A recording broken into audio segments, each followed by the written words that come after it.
Christian అలాగే Muslims అయినా హిందువులకైనా ఎవరికైనా అమౌంట్ అనేది గవర్నమెంట్ ఇస్తూ ఉంది. అది క్రిస్టియన్ ఎవరైనా సరే అక్కడ ఏదైతే యేసుప్రభు పుట్టినటువంటి జన్మస్థలం ఏదైతే వినండి సార్, మీరు వినాలి. మీరు మొత్తం ఒక భాగం మాట్లాడారు. మీకు టైం ఇచ్చినప్పుడు మాట్లాడండి. మీకు టైం ఇచ్చినప్పుడు మాట్లాడండి. మీరు మీ టైం ఇచ్చినప్పుడు మాట్లాడండి. వినండి వినండి. మీకు టైం వినండి సార్. వినండి వినండి వినండి. మీకు టైం వచ్చి వినండి. వినండి, తప్పు కాదు ఇది. వినాలి మీరు.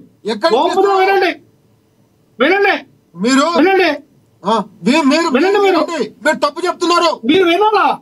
మీ టైం వచ్చినప్పుడు మాట్లాడండి. మీరు ఎందుకంటారు నా టైంలోకి వచ్చి ఏంటి? మీకు టైం వచ్చినప్పుడు మీరు చెప్పుకోండి. ఇప్పుడు ఏం చెప్పుకుంటారు?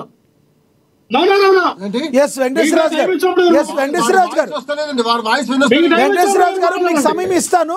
ఆయన కంప్లీట్ చేశాక మీరు ఇద్దరు మాట్లాడితే అవదు. ఏం చెప్పాలో చెప్పండి. వినండి సార్.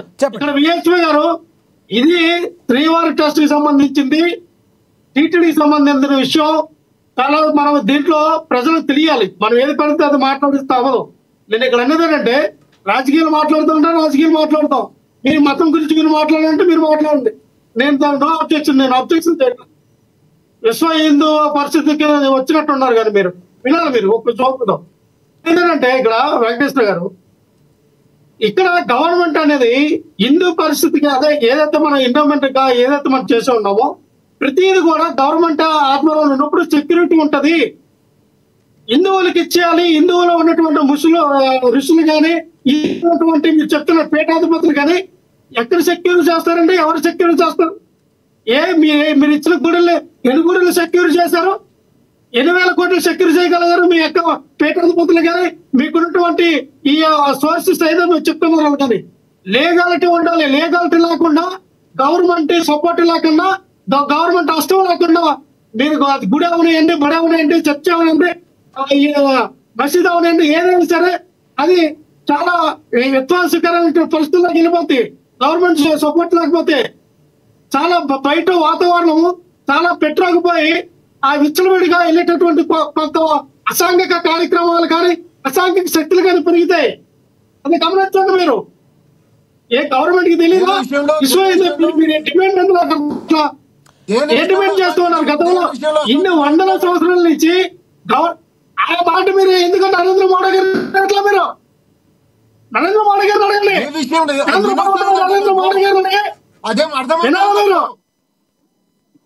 వినబడినప్పుడు సైలెంట్ గానండి.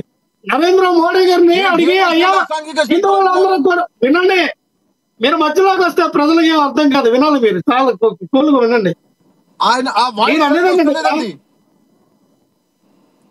వినండి సార్. లక్ష్మీనాథ్ గారు కాసేపు ఆగండి. ఇంకో గెస్ట్ కూడా ఉన్నారు. ఆయన మాట్లాడక మీరు మాట్లాడతారు కానీ మీకు సమయం ఇస్తాను. నేను చెప్తాను ఆయన ఏమన్నారు. ఎస్ చెప్పండి, మీరు చెప్పండి లక్ష్మణరావు గారు. నేను లక్ష్మీనాథ్ గారు నేనేమంటానంటే ఈ రోజున హిందూ దేవాలయాలను కట్టాలన్నా ఈ రోజున చూస్తే జగన్మోహన్ రెడ్డి గారు వెంకటేశ్వర స్వామి గుడిలో 5 కట్టారండి. ఒకటి విశాఖపట్నం రిషికొండ పైన ఒకటి కట్టారు, అమెరికాలో కట్టారు, అలాగే హైదరాబాద్ లో కట్టారు, అలా చూస్తే ఢిల్లీలో కట్టారు, ముంబైలో ఒకటి. అంటే మొత్తం 5 టీటీడీ నిధులతో వెంకటేశ్వర స్వామి గుడి నుంచి వచ్చినటువంటి డబ్బులతో వెంకటేశ్వర స్వామి గుడిలో 5 గుడులు కట్టారు. ఈ గతంలో ఎవరైనా కట్టారు? ఒక్క గుడి అయినా చంద్రబాబు నాయుడు కట్టాడు? టీటీడీలో జరిగే విషయాన్ని పట్టించుకోవాలి కదా ప్రభుత్వాలు. గుళ్ళు కట్టడం కాదు దేవుడు. 4 సార్లు సీఎం అయినటువంటి చంద్రబాబు నాయుడు గారు కానీ ఎక్కడైనా సరే వెంకటేశ్వర స్వామి గుడి ఎక్కడైనా కట్టించారా? ఒక్క గుడి చూపించండి. మేము ఒకటి చెప్తున్నాం సార్, ఏదైనా సరే వెంకటేశ్వర స్వామి గుడిలో జరుగుతున్నటువంటి అవినీతిని బయటికి తీయాలి. రైట్. ఇది ఇప్పుడు కాదు. రైట్.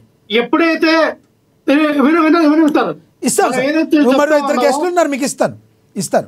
మరి కాసేపట్లో ఇస్తాం మీ దగ్గరికి.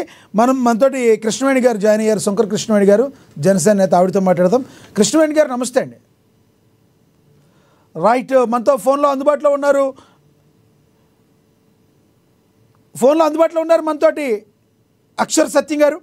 ఆయనతో మాట్లాడదాం. అక్షర్ సత్యం గారు నమస్తే అండి.